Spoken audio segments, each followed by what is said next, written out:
যত কাণ্ড সুপার কাপে, হেড কোচ ছাড়াই এবার মাঠে নামবে এই দল।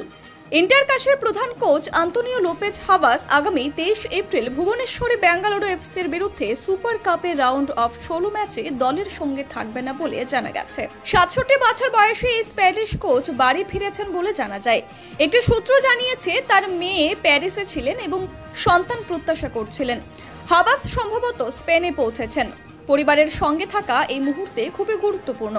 হাবাসের অনুপস্থিতিতে সহকারী কোচ কার্লোস ফন্সেকো বেঙ্গালুরুর বিরুদ্ধে দলকে নেতৃত্ব দেবে।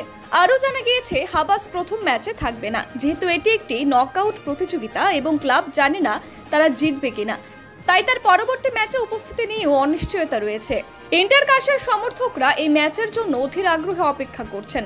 তাদের প্রিয় দল যদি এই চ্যালেঞ্জিং পরিস্থিতিতেও ভালো ফল করে তবে এটি দলের জন্য একটি বড় অর্জন হবে। সুপার কাপের এই উত্তেজনাপূর্ণ যাত্রায় ইন্টার কাশের পথ চলা কতদূর যাবে সেটাই এখন দেখার বিষয়। Bureau report, Kolkata 24/7।